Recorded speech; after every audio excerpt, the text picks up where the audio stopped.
नमस्कार दोस्तों, स्वागत है आपका मेरे अपने चैनल में जिसका नाम है कश्यप्स बुक। दोस्तों, जिस बुक के बारे में आज मैं बात करने जा रहा हूँ वो हमें सिखाती है कि जिंदगी में सिर्फ पैसा कमाना या फिर अमीर होना ही सब कुछ नहीं होता। हमें अपने इंटरनल हैप्पीनेस भी होनी चाहिए लाइफ में, हमें अपने सपनों को पूरा भी करना चाहिए। तो जिस बुक के बारे में आज मैं बात करने जा रहा हूँ उस बुक का नाम है the monk who sold his Ferrari by Robin Sharma. Julian Mantle जो कि एक बहुत ही सक्सेसफुल और रिच लॉयर है, उसके लिए उसकी जिंदगी में उसके काम से बढ़कर कुछ भी नहीं है। वो अपने काम को लेकर इतना ऑब्सेस्ड है कि वो एक हफ्ते में बहुत कम ही नींद लेता है। उसी काम के बलबूते पर उसने बहुत सारा पैसा कमा लिया है, उसकी बहुत लग्जरी लाइफ है, उसके पास बड़ी बड़ी गाड़ियां हैं। जूलियन मेंटल ऐसी जिंदगी जी रहा है जो शायद एक हर मिडिल क्लास पर्सन की जिंदगी का ड्रीम होता है। एक बार एक केस की सुनवाई के दौरान जूलियन को कोर्ट में ही दिल का दौरा पड़ता है। उसकी हालत काफी नाजुक होती है और उसको वहां से सीधे हॉस्पिटल लेकर जाते हैं। लेकिन जूलियन मेंटल वहां से ठीक होने के बाद अपना सब कुछ छोड़ छाड़ कर कहीं पे चला जाता है और किसी को बताता भी नहीं है। जूलियन का एक बहुत ही खास फ्रेंड है या उसका कलीग है जिसका नाम है जॉन। जूलियन उसको भी नहीं बताता कि वो कहाँ पे जा रहा है और अपना सब कुछ, अपना घर बार, अपनी सब गाड़ियां वगैरह बेच के जूलियन मेंटल कहीं चला जाता है। इस हादसे के 3 साल बाद जूलियन जॉन को मिलने आता है और जॉन जो कि पेशे से एज ए लॉयर ही है, वो जूलियन को देख के काफी शॉक हो जाता है कि क्या ये वही जूलियन है जो 3 साल पहले तक अपनी उम्र से काफी ज्यादा बूढ़ा लगता था और हमेशा थका हुआ रहता था। लेकिन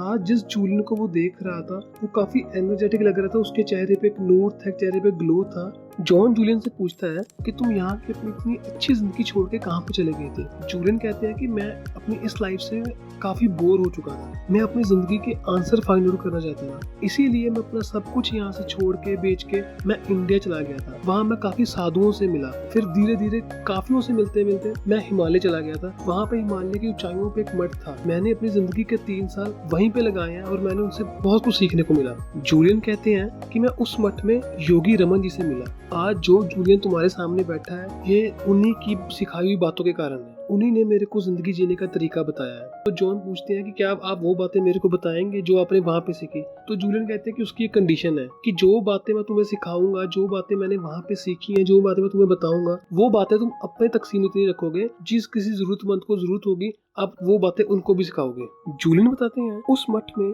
जो योगी रमन जी के और भी शिष्य थे उन सब में एक बात बहुत कॉमन थी, वो सभी फिजिकली बहुत हेल्दी थे और उन सब के चेहरे पे एक अलग ही नूर था। वो सभी पर्सन्स अपनी जिंदगी में बहुत सेटिस्फाइड थे। जूलियन कहते हैं कि जो एक सबसे बड़ी बात योगी रमन जी ने उनको सिखाई है वो ये थी कि बाहर की सक्सेस तब तक बेमायने है जब तक हम अंदर से खुश नहीं हो पाते। इसी बात को समझाने के लिए योगी रमन जी एक कहानी का सहारा लेते हैं। वो जूलियन को कहते हैं कि मान लो तुम एक गार्डन के बीच में लेटे हो और उस गार्डन में तुम्हारे अलावा और कोई भी नहीं है। वहाँ बहुत ही शांति है और वहाँ पे कई ऐसे ऐसे फूल भी हैं जो तुमने अपनी लाइफ में कभी भी नहीं देखे। उस गार्डन में एक लाइट हाउस है जो कि 6 फीट टॉल है। तुम्हें लग रहा है कि उस गार्डन में तुम्हारे अलावा कोई नहीं है, लेकिन तभी अचानक लाइट हाउस में से एक सुमो रेसलर पहलवान बाहर निकलता है। वो तुम्हारी तरफ दौड़ना शुरू कर देता है, लेकिन जब तक वो तुम्हारी तरफ पहुंचता है उसे रास्ते में एक गोल्ड घड़ी दिखती है, उसका पैर उस पे ऊपर आ जाता है और वो फिसल के गिर जाता है और गिर के बेहोश हो जाता है। और जब तुम्हें लगता है कि वो शायद वो सुमो रेसलर मर चुका है, तभी वो फूलों की खुशबू से उठ खड़ा होता है और अपने लेफ्ट साइड देखता है। उसे एक ऐसा रास्ता दिखाई देता है जो कि एक चमचमाते हीरो से भरा हुआ है और वो तुम्हारी तरफ आने की बजाय उस रास्ते की तरफ भागना शुरू कर देता है और अपनी लाइफ को अच्छे से जीता है। जूलियन को वो कहानी बिल्कुल भी समझ नहीं आई और वो काफी डिसअपॉइंटेड भी हो गया, लेकिन रमन जी ने उसको दिलासा दिया कि जैसे जैसे तुम अपना टाइम यहाँ पे स्पेंड करना शुरू कर दोगे, तुम्हें ये कहानी क्लियर हो जाएगी, तुम्हें वो सभी बातें धीरे धीरे समझ आनी शुरू हो जाएंगी। एक एवरेज पर्सन को दिन में 60,000 से ज्यादा थॉट्स आते हैं और हैरानी वाली बात ये है कि 95% थॉट वही होते हैं जो उसने एक दिन पहले सोचे होते हैं और उसमें भी ऑलमोस्ट सभी नेगेटिव ही होते हैं। हमने अपनी खुशी का रिमोट दूसरे के हाथ में दिया होता है। मान लीजिए मैं किसी बैंक में जाता हूँ और वहाँ का क्लर्क मेरे साथ अच्छा बिहेव नहीं करता, तो मैं सारा दिन उसी बात को सोच सोच के दुखी रहता हूँ। अगर मान लो मैं घर से निकलते वक्त किसी ट्रैफिक जाम में फंस जाता हूँ तो मैं सोचता हूँ कि मेरे साथ ही ऐसा क्यों हुआ। हम जो बातें हमारे साथ बुरी होती है हम उससे ज्यादा फोकस करते हैं एज कम्पेयर टू जो अच्छी बातें होती हैं। चिंता हमारे अंदर की सारी खुशी को खत्म कर देती है, हमारी सारी एक्साइटमेंट, हमारी सारी एनर्जी को खत्म कर देती है और नेगेटिव थॉट्स हमें कहीं भी लेकर नहीं जाते। लेकिन बार बार अपनी मुसीबत पे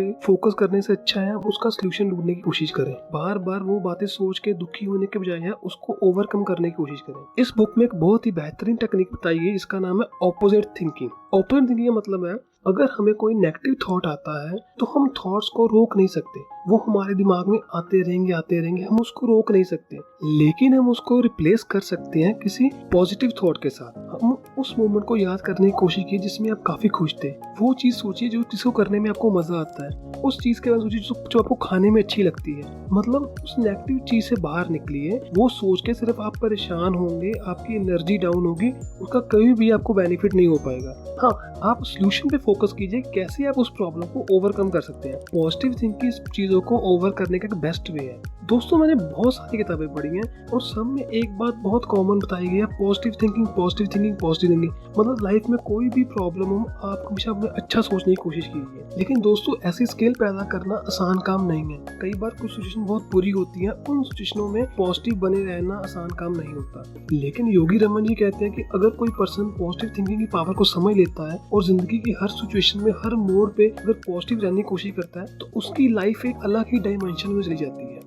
दोस्तों, संस्कृत में एक वर्ड है जिसको बोलते हैं धर्मा, जिसका मतलब होता है लाइफ्स पर्पस। हमें अपने जिंदगी का धर्मा फाउंडेड करना चाहिए कि हम इस दुनिया में किस काम के लिए आए हैं।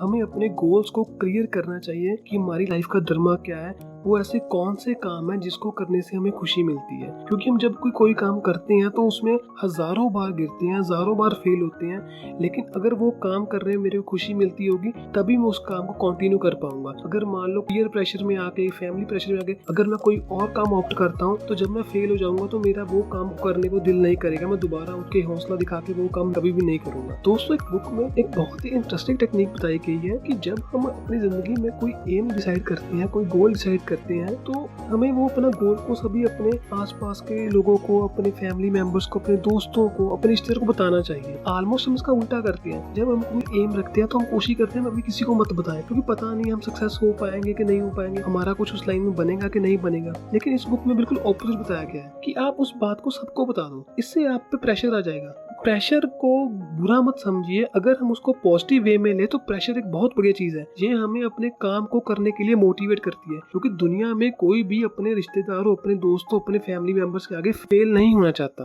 तो अगर हम उसको सबको बता देंगे तो हमारे खुद पे भी प्रेशर आ जाएगा कि हमें अब वो चीज करनी ही है। तो हमारे पास कोई प्लान बी नहीं होगा, मैंने सबको बताया हुआ है, मैं अब वो काम करूंगा ही करूंगा। तो प्रेशर को एक पॉजिटिव वे में ले तो प्रेशर बहुत ही बढ़िया चीज है। दोस्तों, अगर कोई पर्सन जिंदगी में सक्सेसफुल होना चाहता है तो सक्सेस की पहली शुरुआत अपने इनर वर्ल्ड को चेंज करने से आती है। हमारे इंटरनली माइंडसेट को चेंज करने से आती है। हमें कभी भी नेगेटिव थॉट्स को दिलो दिमाग में कभी भी हैवी नहीं होने देना चाहिए। अगर कोई पर्सन नेगेटिव प्रॉब्लम से बहुत ज्यादा जूझ रहा है तो एक टेक्निक है जिसकी मदद से वो इसको ओवरकम कर सकता है, और उस टेक्निक का नाम है काइजन। काइजन एक ऐसी टेक्निक है जो ऑलमोस्ट जापान में हर कोई पर्सन यूज करता है। काइजन टेक्निक हमें सिखाती है कि हमें जिंदगी में हमेशा कुछ ना कुछ सीखना चाहिए। जो लोग जिंदगी पर कुछ ना कुछ नया सीखते रहते हैं, जिनमें सीखने की चाह कभी खत्म नहीं होती, वो जिंदगी में जरूर सक्सेसफुल होते हैं। अपने दिमाग के कप को हमेशा आधा खाली रखें और उसमें कुछ ना कुछ नया सीखने की कोशिश करते, कोई ना कोई नई बुक पढ़ें, कहीं नई जगह पे जाएं और ट्राई करें, आप जिंदगी में नया से नया सीख सकते हैं। काइजन टेक्निक हमें बोलती है कि जिंदगी में कभी भी सीखने की चाह आदमी की कम नहीं होनी चाहिए। दोस्तों, संस्कृत में एक वर्ड है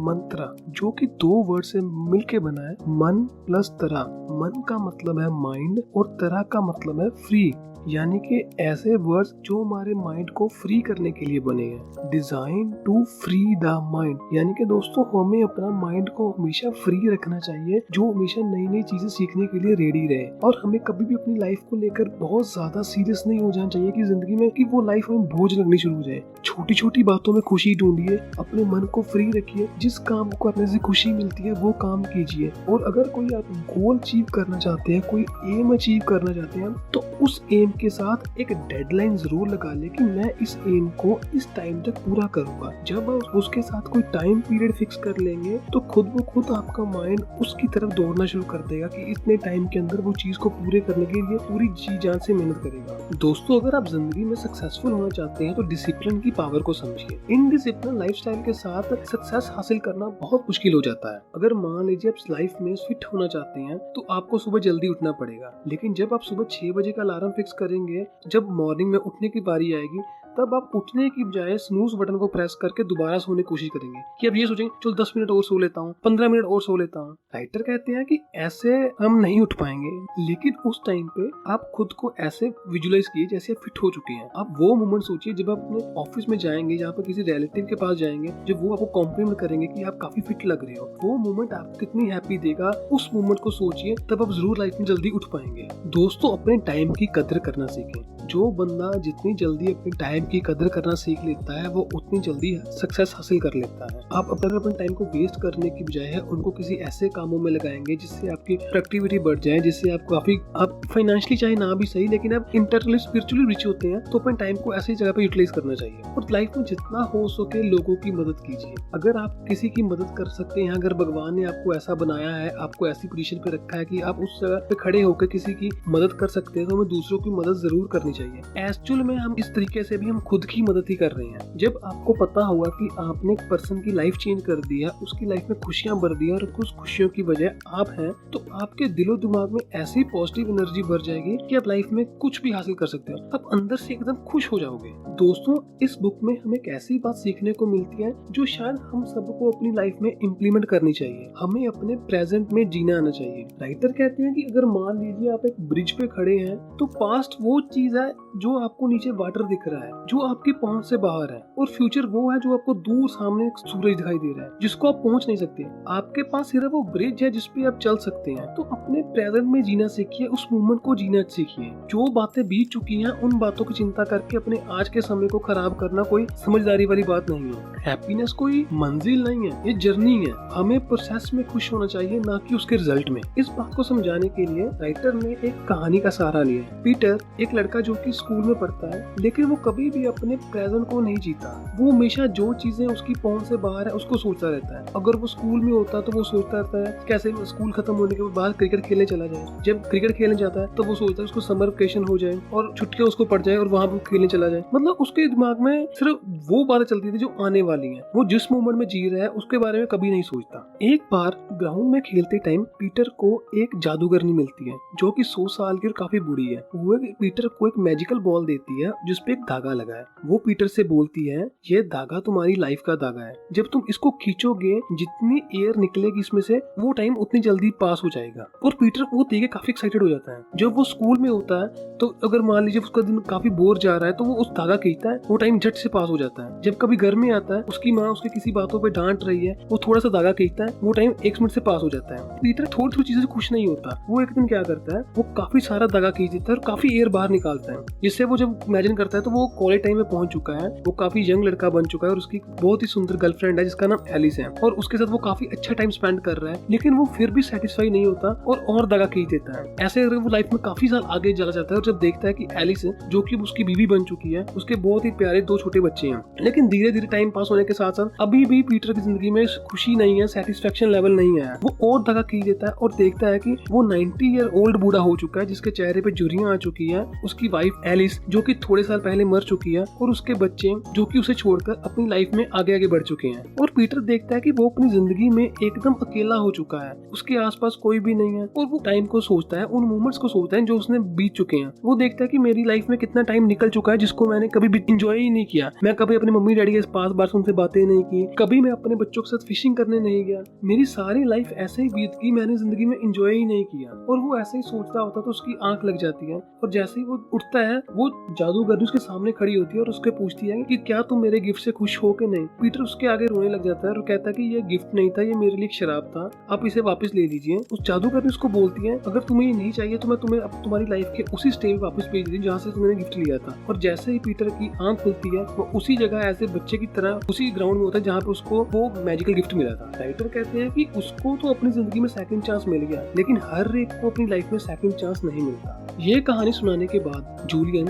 जॉन से पूछते हैं कि क्या तुम्हें वो कहानी समझ लगी जो मैंने शुरुआत में बताई थी। उस गार्डन का मतलब था अपने माइंड के मास्टर बनो। उस लाइट हाउस का मतलब था अपने लाइफ का धर्मा का ढूंढो, अपने पैशन को फॉलो करो, अपनी लाइफ के पर्पस को ढूंढो। उस रेसलर का मतलब था हमें अपनी जिंदगी में काइजन टेक्निक को फॉलो करना चाहिए और हमें सेल्फ इंप्रूवमेंट के लिए आगे बढ़ते रहना चाहिए। और वो पिंक वायर जो सुमो रेसलर ने अपनी बॉडी पे लिपेटी हुई थी, उसका मतलब था कि हमें अपनी लाइफ को डिसिप्लिन के साथ जीना चाहिए। और वो स्टॉप वॉच जिससे सुमो रेसलर फिसल कर गिर गया था, वो हमें सिखाती है कि हमें अपने टाइम की रिस्पेक्ट करनी चाहिए। और वो फ्लावर वो हमें सिखाती है कि दूसरों की मदद करके हम काफी खुश रह सकते हैं। और लास्ट था पाथ ऑफ डायमंड, जिसपे रेसलर आगे बढ़ना शुरू करता है। वो हमें सिखाता है कि अपने प्रेजेंट को गले लगाना सीखिए, अपने आज के मोमेंट में जीना सीखिए, जर्नी को एंजॉय करना शुरू कीजिए। डेस्टिनेशन खुशी नहीं है, प्रोसेस में ही खुशी होती है। लाइफ की छोटी छोटी बातों में खुश होना सीखिए। जब आप अपनी फैमिली के साथ बैठकर क्वालिटी टाइम स्पेंड करते हैं, उसमें खुश होना सीखिए। ज्यादा पैसा, बड़ी गाड़ियां, लग्जरी लाइफ आपको हैप्पी नहीं करेगा। हैप्पीनेस हमारे अंदर ही होती है। उन लोगों की कदर करना सीखें जो आपके आसपास है और आपकी परवाह करते हैं। दोस्तों, पीटर को लाइफ में सेकंड चांस मिला था, हर एक को लाइफ में सेकंड चांस नहीं मिलता। अपने पास्ट की जेल से बाहर निकलिए और अपने फ्यूचर के आर्किटेक्ट बनिए। दोस्तों, जो ये बातें मैंने आपको आज बताई वो मैंने सीखी है उस बुक से जिसका नाम है the monk who sold his Ferrari. अगर आप उस बुक को रीड करना चाहते हैं तो डिस्क्रिप्शन में दिए लिंक से आप उसको बाय कर सकते हैं। और कमेंट करके जरूर बताइए आपको ये वीडियो कैसी लगी। अच्छी लगी तो लाइक कीजिए, बुरी लगी डिसलाइक कीजिए। एंड मेरे साथ पूरी वीडियो देखने के लिए थैंक यू।